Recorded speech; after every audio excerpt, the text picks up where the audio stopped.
선악과를 따먹은 아담, 또 선악과를 따먹은 하와에게 제일 처음에 변화된 것이 뭐였냐면 눈이 밝아진 거예요. 눈이 밝아졌다는 말은 보는 것. 그 보는 것을 통해서 뭐야? 이것이구나, 저것이구나 분별이 된다는 겁니다. 그래서 눈이 밝아져서 분별이 되는데 그 분별이 어느 쪽으로 초점이 맞춰져 있느냐면 육체적인 수치를 보는데 초점이 맞춰져 있는 거예요. 그래서 지금도 우리가 이 세상을 바라볼 때 부정적인 시각으로 사람들의 어떤 수치, 부끄러움을 잘 보는 것은 어떻게 보면 아담과 하와가 선악과를 따먹은 후에 일어난 그 산물이다, 이렇게 볼 수도 있습니다. 영적인 눈이 아니라 육체적인 눈을 가지고 사람을 보고 비판하고 판단하고 정죄하고 저 사람은 이렇게 틀렸고 저 사람은 이렇게 틀렸고, 그래서 사실은 자기 자신을 봐도 굉장히 부끄러운 것도 많은데, 자기도 연약함이 많은데, 그런데 이제 아담과 하와가 선악과를 따먹고 나서 제일 처음에 육체적인 이 수치의 문제를 놓고 틀렸다 맞다, 장점이다 단점이다, 이렇게 눈이 열린 것입니다. 그 결과가 뭐냐 하면 이 7절에 말한 대로 3장 7절에 보면 그들의 눈이 밝아져 벗은 줄을 알고 그랬어요. 그들의 눈이 밝아져. 그래서 제일 처음에 이들의 눈에 뭐가 좀 보이는가 하면 부끄러운 거. 이 부끄러운 게 보이는 거예요. 사실은 그동안에도 옷을 벗고 산 거는 똑같았어요. 선악과를 따먹기 전에도 옷 벗고 살았고, 또 먹고 난 다음에 옷 벗고 사는데, 문제는 뭐냐, 먹고 난 다음에는 가리고 싶은 마음이 생긴 거예요. 가리고 싶은 마음. 수치를 부끄럽게 생각해서 이것을 가리려고 하는, 그래서 이 눈이 밝아진 것이 자유를 준 것 같고 굉장히 사람들이 발전한 것 같은데, 실제는 그 사람들의 삶의 질을 떨어뜨리게 된 거예요.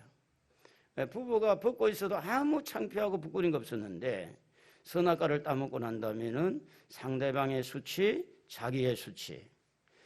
그래서 벗었다고 하는 것이 인지가 되는 거예요. 수치가 무엇인지 인지가 되면서 나의 수치는 뭐냐, 상대방의 수치는 뭐냐.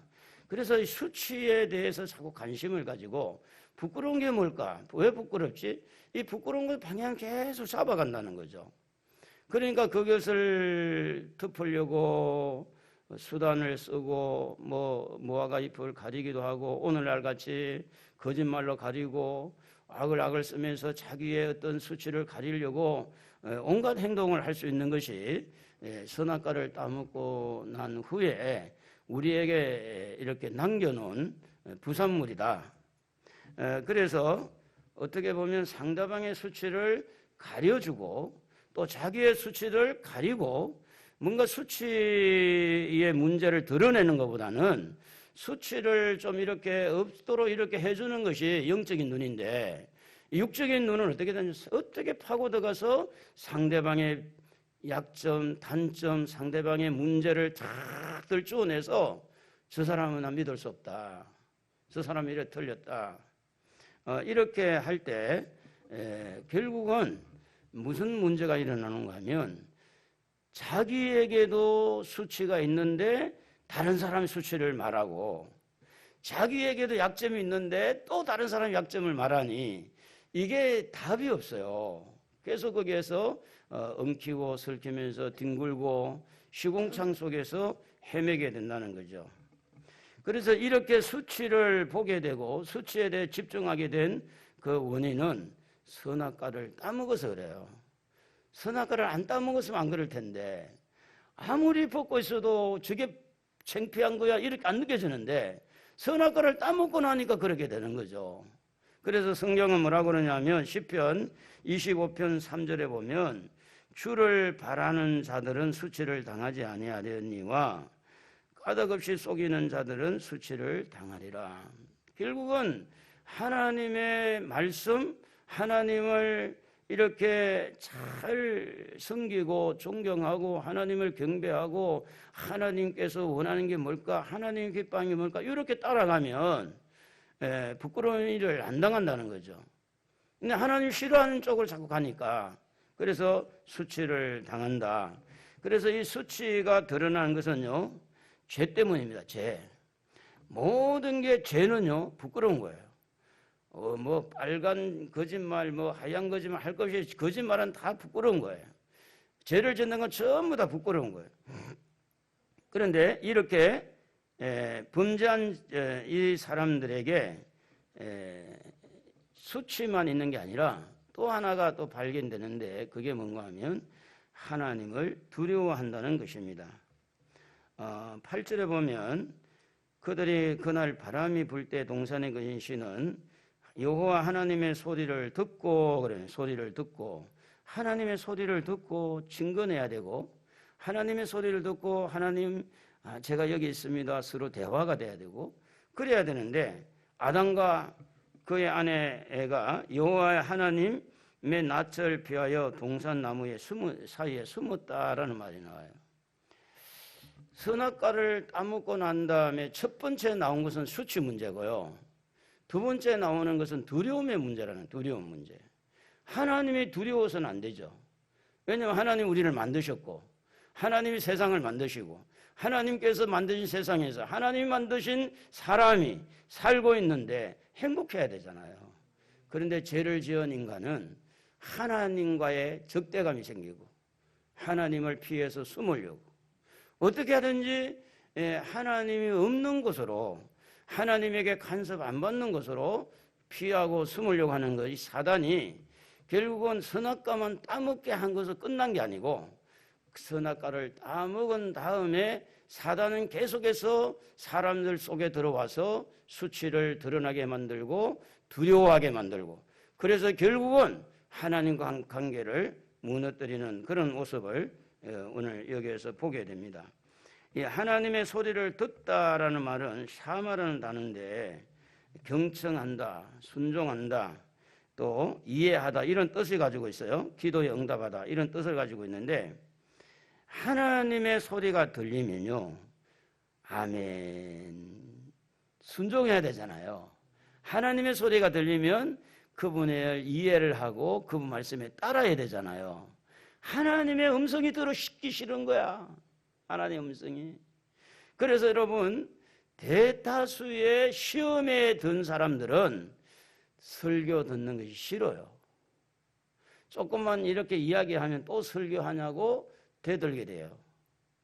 왜 그러냐면 하나님의 소리를 이렇게 듣다는 것은 그분의 말씀에 경청하고 순종하고 이해하고, 그래서 내가 하나님 앞에 이렇게 내가 기쁨을 드리는 삶이 돼야 되겠다, 이래야 되는데, 오히려 하나님의 소리가 들리니까 동상 나무 사이에 숨는 모습. 그래서 여기에 보면 피하여라는 것은 뭔가가 아담과 하와가 하나님 앞에 떳떳하지를 못하다는 거예요. 떳떳하지. 여러분, 하나님 앞에 떳떳하시기를 바랍니다. 할렐루야. 뭔가 하나님과 여러분 사이에 떳떳하지 못한 것은 뭐냐? 하나님과 사이에 여러분이 불순종했거나, 뭔가 여러분에게 두려움이 있거나, 하나님이 두렵고 또 수치 때문에 창피하거나, 이럴 때에 하나님의 낯을 피하려고 하는 거죠. 오히려 우리는 하나님 만나기 위해서 간절하게 사모하고, 하나님 나의 기도를 들어주십시오, 하나님 나 불쌍히 여기고 하나님 나를 좀 만나 주십시오, 이런 쪽 아닙니까? 그런데 시험에 들면 어떻게 돼요? 예배를 기피하고 기도를 기피하고 하나님의 말씀을 기피하고, 그래서 어떻게 하든지 세상 길로 도망가려고 하는 그 도망자라는 게 도망자. 그런데 성경은 뭐라고 그러냐면, 이렇게 피한다고 해서 하나님을 피할 수 있느냐? 성경은 그렇게 할 수가 없다라고 가르치는데, 이사야 59장 2절에 보면 오직 너희 죄악이 너희와 하나님 사이를 갈라 놓았고 그렇게 말씀을 하고 있고, 그리고 시편 139편 7절에 보면 내가 주의 영을 떠나 어디로 가며 주의 앞에서 어디로 피하리까. 2절에 보면 주께서 내가 안고 일어섬을 아시고 멀리서도 나의 생각을 밝히 아시오며 이렇게 돼 있어요. 그러니까 하나님의 낯을 피하려고 숨어보고 또 피하려고 어떻게 하든지 자기 나름대로 하나님이 없는 곳으로 가고 싶은데 성경은 하나님을 피할 수 없다라고 가르치는 거예요. 하나님의 그 낯을 우리가 피할 수 없어요. 그래서 하나님의 자녀들은 죽어도 하나님, 살아도 하나님 앞에서 투명하게 살아야 돼요. 하나님이 보시고 있고 하나님이 듣고 있고 하나님이 다 알고 있기 때문에 그 하나님 앞에 바르게 살려고 할 때 떳떳한 거예요. 떳떳. 그러면 하나님이 오늘 여러분들을 보고 있지만 왜 그러면 매일같이 하나님께서 여러분에게 말씀하는 말씀이 안 들리고 하나님이 지금 여기에 같이 있는 것이 안 느껴지고 내가 혼자 잘 때도 하나님이 함께하는 게 왜 안 느껴지느냐? 사실은 성경은 하나님과 우리 사이를 갈라놓은 것은 우리의 죄 때문이라 그렇게 가르칩니다. 내가 죄를 많이 지을수록 하나님과 관계가 멀어지는 것처럼 느낄 수밖에 없어요. 그래서 예배를 드릴 때도 보면 이 앞자리에 앉아 있다가 예배를 드리다가 자꾸 뒤로 물러가는 사람이 있어요. 또 뒤에 앉아 있다가 앞으로 달려오는 사람이 있어요. 왜 그런지 그거는 여러분이 아마 감을 잡을 수 있을 거예요. 그리고 성도 뒤에 뒷꼭지 보고 예배 드리는 사람이 있어요. 목사의 낯을 피해보려고 하는 거죠. 영적인 세계에서 이게 다 보이는 거죠. 그렇다고 하나님 눈을 가릴 수 있느냐? 그렇다고 해서 하나님께서 안 계신 곳이 있느냐? 하나님은 어디든지 계세요. 이 자리에도 계세요. 여러분끼리 만나가지고 이런저런 소곤소곤하는 그 중에도 하나님 계신 줄로 믿으십니까? 여러분에게 어떤 그런 부정적인 이야기, 비판의 이야기, 여러분에게 온갖 그런 하나님에 대해서, 교회에 대해서, 목사에 대해서 이상한 소리는 그 소리하는 그 현장에서 하나님 없겠느냐? 거기에도 하나님 계세요. 그러므로 혼자 있을 때나 여럿이 있을 때나 좋은 이야기 할 때나 나쁜 이야기 할 때나 거기에서도 항상 하나님 인정하기를 바랍니다. 그래야 내가 떳떳한 거예요. 비겁하지 않는 거예요. 무슨 일이 당해도. 그런데 이제 시험이 오면 하나님이 생각이 안 나요. 시험이 오면 사람만 생각나요. 세상만 바라는 거예요. 그래서 수치를 드러내고 비판하게 되고 이렇게 저렇게 했기 때문에 하나님은 그 자리에 없어요. 그러면 하나님은 안 계신가? 계시는데 자기가 느끼지를 못하는 거예요. 시험에 들면. 그 입에서 하나님이 안 나와요. 그 입에서 누가 나오냐? 사람이 나와요. 그 모든 이야기하는 그 내용 속에 당신은 이게 틀렸어. 왜 그렇게? 당신 그 부끄러운 줄 알고 좀 살아야 돼. 얼마나 창피해. 사람들 앞에 그러면 되겠어? 그게 뭐야? 그게 하나님이 없어요. 전부 다 사람의 잘못을 드러내서 비판하게 되고 정죄하게 되고 이것이 부끄러운 거야. 부끄러운 줄 알고 살아야 돼. 이러면서 시험에 들면 사람들이 이렇게 수치를 드러낼 뿐만 아니라 예배를 멀리하게 되고 또 예배를 멀리할 뿐만 아니라 찬양하는 것, 기도하는 것. 그러니까 하나님을 인정하고 하나님을 생각하고 하나님 앞에서 내가 무엇을 해야 이것이 아니라 어떻게 하나님이 없어요. 사람 이야기야. 전부 다 세상 이야기. 그런 것만 가득 차 있는 거예요. 그런데 이렇게 아담과 하와가 선악과를 따먹고 두 가지를 제가 말씀을 드렸는데 하나는 수치 문제, 하나는 두려움 문제. 이 수치와 두려움의 문제를 가지고 동산의 나무 사이에 부끄러워서 숨고 두려워서 숨고 있는 이 아담과 하와를 하나님이 찾아오신 거예요. 여러분, 찾아오신 하나님이 아담아 하고 네가 어디 있느냐 이를 부를 때 하나님은 어떤 분이라고 생각합니까? 지금 아담의 환경, 아담이 가지고 있는 그런 상태, 아담과 하와가 뱀의 꼬임에 빠져서 선악과를 먹어서 굉장히 두려워하고 수치스럽고 내가 창피하고 나는 하나님 말씀에 불순종했기 때문에 나는 하나님을 만날 용기도 없고 하나님 낯을 피할 수밖에 없고 두려움으로 가득 차 있는 이런 실패자 아담과 하와를 찾아오신 그 하나님은 도대체 누구라고 생각합니까? 그래서 하나님은 인간이 이렇게 범죄하여서 수치와 두려움으로 가득 차 있는 인간을 찾아오셨다고 하는 것은 무슨 이야기인가 하면 하나님은 여전히 아담과 하와를 버리지 않았다는 이야기를 합니다. 아담과 이런 하와라도 하나님은 포기하지 않았다는 이야기예요. 사람은 하나님을 포기했을지 모르지만 하나님은 사람을 하나님의 자녀들을 포기하지 않았다는 이야기를 하는 겁니다. 그래서 여기에 네가 어디 있느냐라고 하나님께서 아담을 불렀는데 이 부르다는 뜻은 카라라는 단어인데 선포하다, 소환하다, 초대하다 이런 뜻을 함께 가지고 있어요. 초대한다. 그리고 이렇게 선포한다. 그리고 이 소환을 한다는 것, 소환한다. 이렇게 부르신 하나님은 하나님의 음성을 들음으로 하나님이 아담아 어디 있느냐 이 음성을 들음으로 듣는 그 소리 속에서 아담과 하와가 뭔가를 느끼게 하는 거죠. 너희들은 내 말을 안 들었지만 나는 너를 포기할 수 없다. 그래서 아담을 소환하고 부르는 거죠. 아담의 현주소 선악과를 따먹고 수치와 두려움으로 가득 차 있잖아요. 하나님은 아담을 부를 때 어떻게 불렀느냐 하면 아담아 아담아 아담아 이렇게 부르지 않았어요. 네가 어디에 있느냐 장소성을 띠고 있습니다. 지금 네가 어디 있느냐라고 할 때 우리가 성경을 보면 아담은 지금 하나님의 낯을 피했잖아요. 숨어 있잖아요. 그리고 그들에게는 수치가 드러나고 두려움이 가득 차 있잖아요. 네가 어디 있느냐라고 묻는 하나님은 모르고 아담을 부르신 건 아니라는 거죠. 하나님이 어디 있는지 알잖아요. 또 왜 숨어 있는지 알잖아요.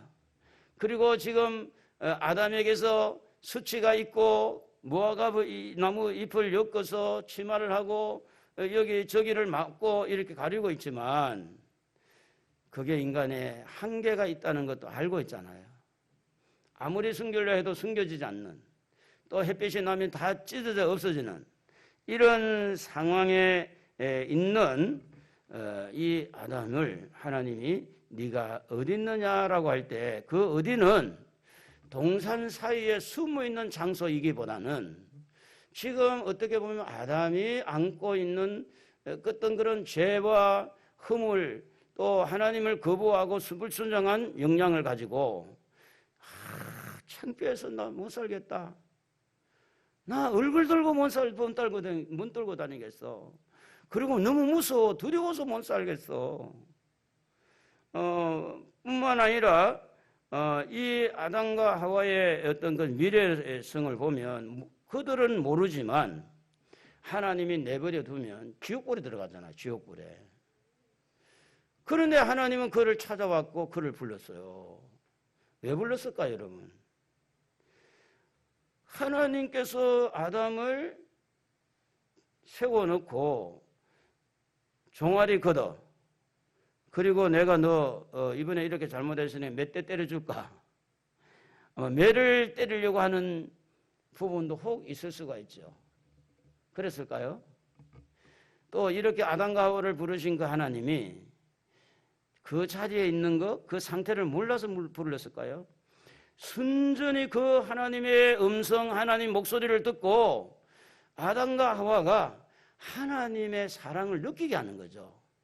다시 하나님 쪽으로 돌아서도록 그들이 너희들이 죄를 짓고 난 다음에 이러니 하나님 쪽으로 돌아오라.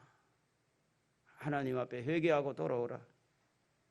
돌아오라고 하는 메시지가 여기에 담겨 있는데 그 말은 뭐냐면 이 아담과 하와가 가지고 있는 두 가지 문제, 수치의 문제 그리고 두려움 문제를 해결해 주시려고 아담과 하와를 불렀다고 하는 겁니다.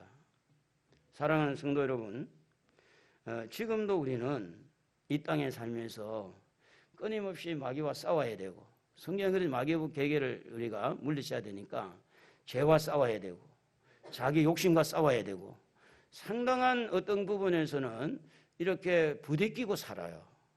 그렇게 안 해야 되는데, 순종해야 되는데 순종하지 못하고. 자, 선악과라는 나무가 여러분에게 주일이라고 할 때 주일을 범하게 되면 선악과를 따먹은 것 같다 생각할 수 있잖아요.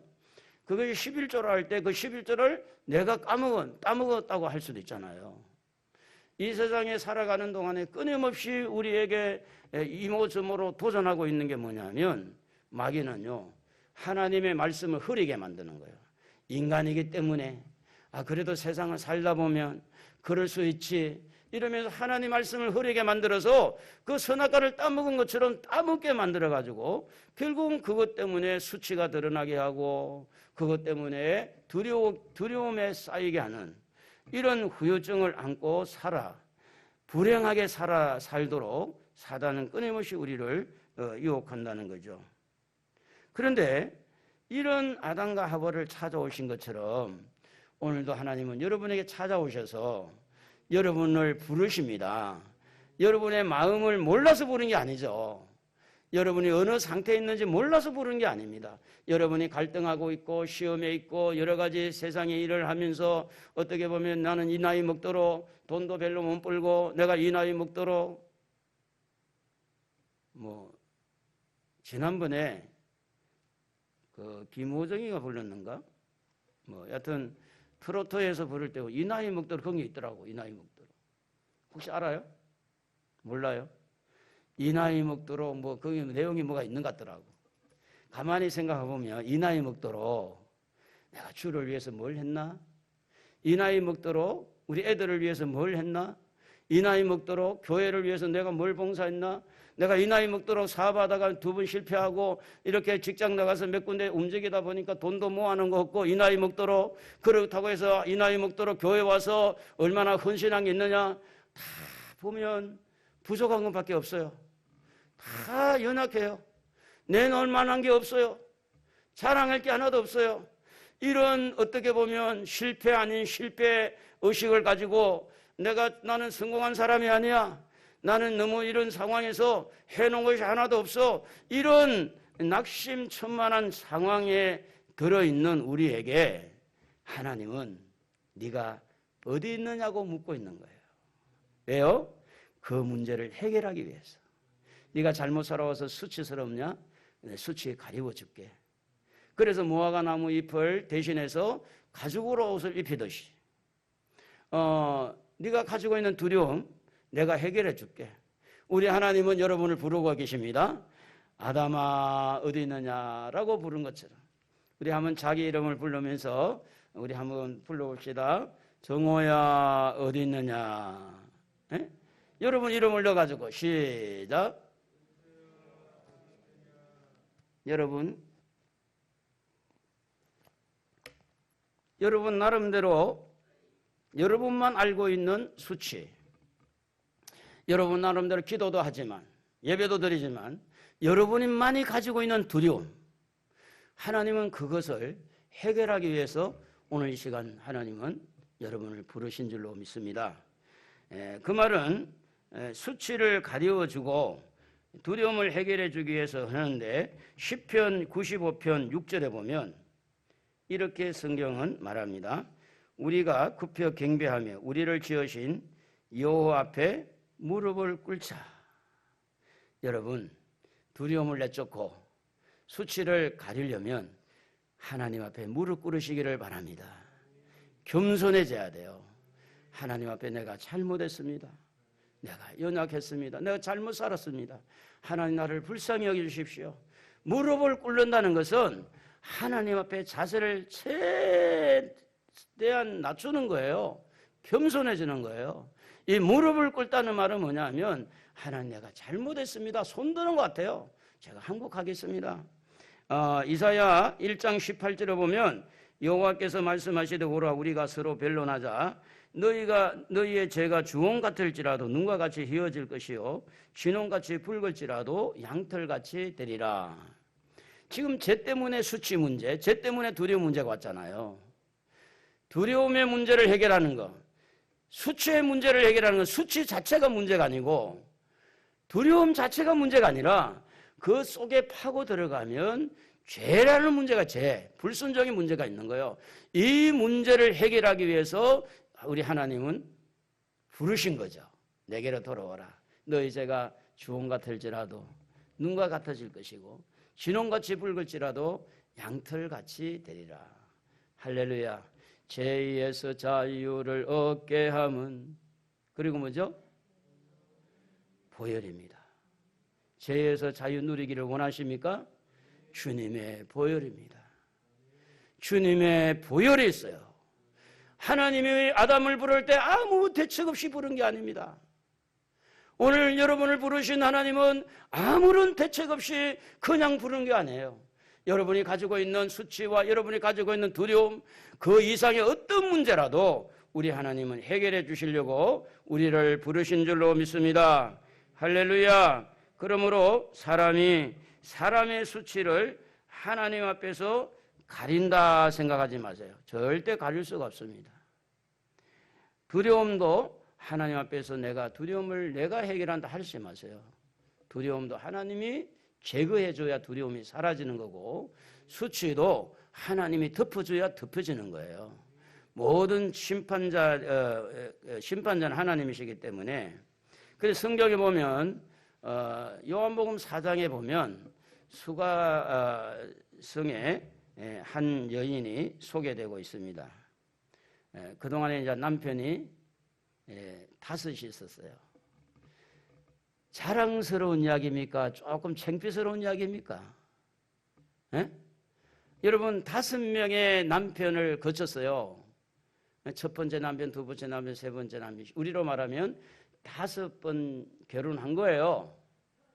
그런데 또 여기에서 끝난 게 아니고 지금 살고 있는 남자는 몇 번째예요? 6번째 남자하고 살고 있는 거예요. 자랑입니까? 좀 창피한 겁니까? 다들 이상하게 생각할 거예요. 자, 이런 여인에게 뭐가 있어요? 수치가 있어요. 창피한 거예요. 그래서 사람들이 물떠러 갈 때는 안 가고 사람들이 가지 않는 그 시간쯤 해가지고 물동이를 들고 이제 물을 떠러 갔는데 예수님께서 내게 물 좀 달라. 예수님이 여인에게 말의 물꼬를 틉니다. 그러면서 내가 주는 물은 너희들 이 물을 마시면 목마르지만 내가 주는 물은 영원히 목마르지 않는다. 말씀을 가지고 이 여인에게 계속해서 말씀해 주시는데 그러면서 이 여인에게 네 남편을 이렇게 불러오라. 그러니까 이 여인이 예수님을 이제 알아보고 동네에 들어가서 물동이를 부려두고 동네에 가서 와봐라. 우리가 기다리는 메시아가 여기 왔다. 그러면서 이 여인이 가지고 있는 수치와 이 여인이 가지고 있는 두려움을 한꺼번에 해결해 주시는 주님의 모습을 보는데 우리 한번 성경을 한번 읽어봅시다. 요한복음 4장 10절입니다. 다 같이 예수께서 대답하여 이르시되 네가 만일 하나님의 선물과 또 네게 물 좀 달라 하는 이가 누구인 줄 알았더라면 내가 그에게 구하였을 것이요 그가 생수를 네게 주었으리라.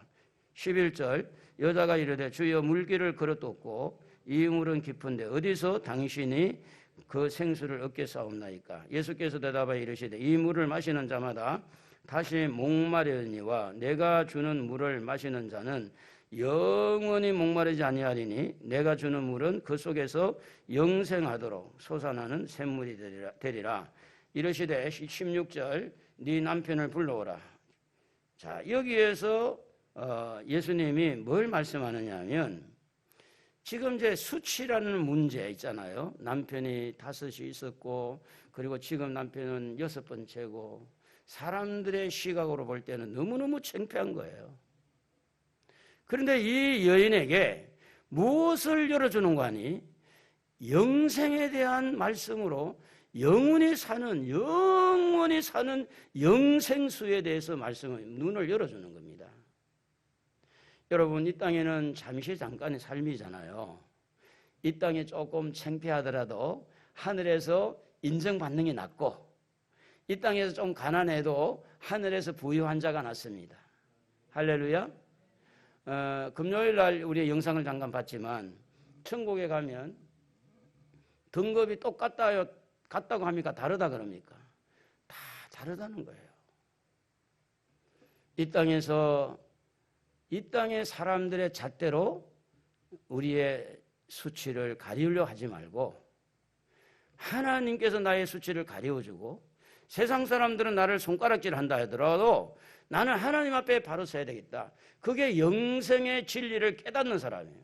영원한 세계, 영원의 천국 들어가서 그 길을 열어주는 겁니다. 그러면서 예수님께서 16절에 보면 네 남편을 불러오라. 그러니까 여자가 저는 남편이 없습니다. 그래, 맞다. 5이 있었지만 지금 있는 네 남편이 네 남편 아니다. 그러면서 무엇을 거기에 뉘앙스를 남기느냐 하면, 우리의 남편은 영원한 신랑 예수 그리스도가 우리의 신랑인 줄로 믿습니다. 이 세상에 잠깐 사는 남편이 영원한 남편이 아니라는 거죠. 이 세상에 잠깐 사는 아내가 영원한 아내가 아니라는 거죠. 그러면서 영원한 신랑 예수. 그러니까 수치를 가리워주고 또 두려움을 없애주는 것은 영원한 세계를 이 여인에게 심어주는 거예요. 영원한 세계. 영원한 영생의 세계를 심어주면서 이 세상의 삶이 아니구나. 다음 세상이 있구나. 천국이 있구나. 영생 언능이 있구나. 이걸 가르쳐주면서 그 속에 있는 수치도, 그 속에 있는 이렇게 두려움도 없애주는 거죠. 그러니까 28절 29절에 보면 읽어봅시다. 여자가 물동이를 버려두고 동네로 들어가 사람들에게 이르되 내가 행한 모든 일을 내게 말한 사람을 와서 보라. 이는 그리스도가 아니냐 하니, 여기에서 여러분 알아야 될 게 뭐냐 하면, 이 여인이 가지고 있는 수치, 사람들을 같이 만날 수 없잖아요. 근데 이미 수치의 문제가 해결되니까 물동이를 버려두고 동네에 들어가서 와보라. 사람하고 만나잖아요. 사람한테 만나서 오히려 전화위복이 된 거예요. 다 사람들이 이 사람 보고 손가락질을 하고, 저 6번째 사는 저 남편하고 사는데 저 여자 좀 이상해, 수상해 하고 이렇게 할 때 그거 다 이겨나가서 이제 와보라. 우리가 기다리던 그리스도가 왔다. 그러면서 이 그리스도라는 말이 그 입에서 나오는 거예요. 그리스도는 뭡니까? 예수님이 나의 제사장입니다. 선지자입니다. 나의 왕입니다. 예수님이 나의 모든 죄와 허물을 덮어주셨습니다. 그게 제사장 아닙니까? 십자가의 보혈로 덮어주셨습니다. 사람들은 나를 죄인이라고 하지만 우리 예수님의 십자가 보혈로 죄 용서를 받은 우리는 하나님이 우리를 보고 의인이라고 하는 줄로 믿습니다. 할렐루야. 그래서 수치의 문제가 해결돼요. 그리고 그 수치 문제뿐 아니라 두려움의 문제가 해결되는 겁니다. 저 사람이 나에게 무슨 말을 할까? 그게 두려운 게 아니라 당당하게 가서 와보라. 예수님이 오셨다. 그리스도가 오셨다. 뿐만 아니라 여러분 요한복음 8장에 보면 가늠하다가 현장에서 잡힌 여인이 있습니다. 예수님을 올무에 빠뜨리려고 가늠하는 현장에서 여자를 잡았어요. 이 여자가 옷을 걸치고 잡혀왔을까요? 우리가 상상을 해보면 예수님을 넘어뜨리려 하기 때문에 아마 옷을 가리지 않고 그 창피한 모습을 가지고 사람들 군중 앞에 섰을 거예요. 그런데 이 바리새인들이 하는 말이 예수님에게 물어보죠. 이 사람을 원래 모세율법 보면 이 사람은 돌로 치라고 그랬는데 어떻게 돌로 칠까요? 어떻게 할까요? 물어본 거예요. 그러면 돌로 치라고 그러면 종교의 법이 돌로 치게 했으니 살인죄가 되는 것은 로마의 법에 따라가면 그 당시 로마의 법에 지배를 받았기 때문에 정치적으로 거기에 걸리게 돼 있어요. 근데 돌로 치지 말라 그러면 종교의 법에 또 걸리는 거예요. 아주 그냥 진퇴양난이 돼버린 겁니다. 입만 벌렸다면 예수님 그 자리에서 잡혀서 곤욕을 치를 수 있는 그런 상황인데도 불구하고 예수님은 이 여인이 어떻게 옷도 입지 못하고 현장에 잡혀가 창피하게 너무너무 부끄러운 상태에서 사람들은 주먹만한 돌을 들고 언제 예수님 말씀 한마디만 나면 돌로 쳐 죽이려고 하는 그 수치와 두려움을 가지고 있는 이 여인에게 예수님은 무엇으로 그에게 수치를 가리워주고 또 무엇으로 그의 두려움을 내쫓아 주었느냐. 요한복음 8장 7절 한번 읽어봅시다. 그들이 묻기를 맞지 아니하는지라 이에 일어나 이르시되 너희 중에 죄 없는 자가 먼저 돌로 치라 하시고 11절 한번 읽어봐요. 대답하되 주여 없나이다. 예수께서 이르시되 나도 너를 정죄하지 아니하노니 가서 다시는 죄를 범하지 말라 하시니라. 자, 예수님이 해결하는 방법이 하나가 있는데 그게 뭔가 하면 죄 문제를 거론했다는 거예요. 죄 때문에 수치를 당한 자에게 죄 문제를 거론했다는 거예요. 어떻게 거론했어요? 너희들 중에 돌 들고 온 사람들 너희들 중에 죄 없는 자가 먼저 돌로 치라 할 때 율법을 이루는 거예요. 율법에서 말하는 이런 자는 돌로 치라는 말을 한 거죠. 근데 문제는 예수님께서 말씀한 대로 그 중에 죄 없는 사람이 죄 없는 사람이 있어서 나는 죄가 없어. 그러니 내가 먼저 돌을 치겠어. 하고 돌을 던져버리면 예수님 또 걸릴 수 있어요. 그런데 여기에서 예수님이 처방전을 내린 게 뭐냐면 모든 사람이 자기를 들여다보는 눈을 열어준 겁니다. 자기 자신을. 이 여인은 간음의 죄에 걸려있지만 나는 거짓말했잖아. 이 여인은 간음의 죄를 지었지만 나는 도적질했잖아. 이 여인은 이런 죄를 지었지만 나는 불평의 죄를 지었잖아. 그래서 예수님께서 이 아담을 부르시고 또 이 간음하다가 잡힌 여인을 불러서 그에게 있는 수치와 그에게 있는 두려움을 내쫓는 방법은 사람들의 마음을 들여다보게 하는 거예요. 여러분 전도하다 보면 그렇잖아요. 전도하다 보면 아이고 목사님들이 이상한 행동을 많이 하고 또 교회 근사님들이 아주 못됐고 이제 그래서 이제 나는 교회 안 간다고 그런 이야기 들을 수 있어요. 그 교회 목사님은 그 교회 근사님은 욕심꾸러기고 뭐 이상한 이야기를 해요. 그렇다고 맞습니다. 다 우리는 사람이라 다 죄를 짓고 살죠. 세상에 욕심이 없는 사람이 어디 있습니까? 그런데 우리가 이제 거기에서 방향을 어디로 틀면 좋으냐?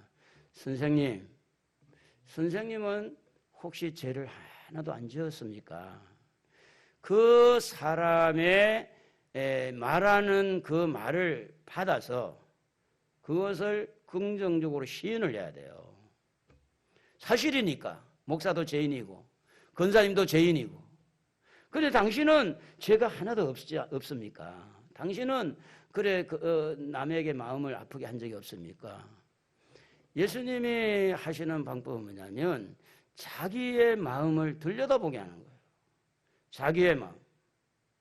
이 자기의 마음을 들여다보는 것은 이 간음하다가 잡힌 여인을 비롯해서 돌을 들고 이 여인을 죽이려고 하고 또 예수님을 올무에 빠뜨려서 예수님을 죽이려고 하는 그 자기 완악한 사람들의 마음을 들여다보게 함으로 인해 가지고 이 수치의 문제를 해결하는 또 두려운 문제를 해결하는 예수님의 지혜를 우리는 보게 되죠.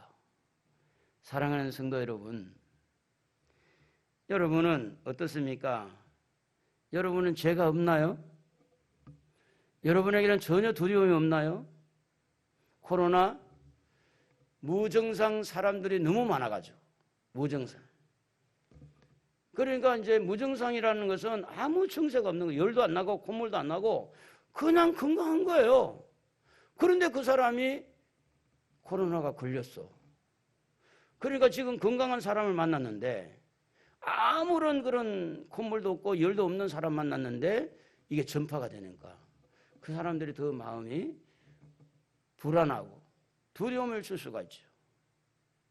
그래서 이제 당국에서 그냥 무작위로 그냥 길거리에 누구든지 익명으로 이름 밝히지 말고 누구든지 와서 검사받아라. 그래가지고 지금 280명인가 지금 확진자가 나왔다고 그러잖아요. 지금 이것이 우리에게 뭘 남겨주느냐? 두려움을 줄 수 있어요. 사람 만나는 게 두려워. 자, 그런 사회적인 요인이라든지 내가 지금 교회 생활하면서 어떤 그런 죄 문제, 수치스러운 문제, 이런 문제를 가지고 있는 이런 자에게 우리 하나님은 오늘도 우리를 부르십니다. 무슨 마음으로? 따뜻한 마음으로, 사랑스러운 마음으로 해결해 주시려고. 그러면 이렇게 두려움의 문제, 수치의 문제를 해결해 주시려고 아담을 부르시고 창세기 3장 15절에 보면 이 약속의 메시지가 나옵니다. 15절에 보면 여자의 원수가 나오고 또 뱀의 여자의 후손이 나오고 뱀의 후손이 나오는데 뱀의 후손은 여자의 후손의 발꿈치를 이렇게 상하게 하고 또 이 여자의 후손은 뱀의 후손의 머리를 상하게 한다라고 할 때 이게 이제 수치와 두려움을 예수 안에서 이게 해결해 주겠다는 약속의 메시지예요. 오늘 여러분 창피한 일이 있으면 주님의 보혈로 덮어주니 하나님 앞에 나와서 회개하고 예수님의 십자가를 받아들이기를 바랍니다. 할렐루야. 여러분 두려운 문제가 있을 때 예수님을 받아들이세요. 세상에 있는 사람들을 사랑하시되 끝까지 사랑한다고 그랬어요. 세상 끝날까지 함께한다고 그랬어요. 이번 한 주간도 아담을 부르신 그 하나님이 저를 부르시고 여러분을 부르시는데 수치 문제, 두려움 문제 예수 안에서 해결해 주시려고 부르시는 그 하나님 목소리를 들으시고 오늘 예수님을 왕으로 제사장으로 선지자로 예수님을 모셔서 여러분 안에 있는 모든 수치를 다 사라지게 하고 모든 두려움도 사라지게 하는 은혜와 축복이 있기를 우리 예수님의 이름으로 축원합니다. 우리 한번 기도하도록 하겠습니다. 하나님, 내 안에 이런 수치가 있습니다. 이 수치를 예수님의 보혈 앞에 내놓습니다 하고 내가 이 용서를 받은 만큼 다른 사람의 죄도 용서하는 자가 되게 해달라고 기도하시고 내 안에 이런 두려움이 있습니다. 가난의 두려움, 질병의 두려움, 두려움이 있사오니 이 두려움을 주님 앞에 내어놓습니다. 주님 두려움을 거두어 달라고 주여 한번 부르고 기도합니다.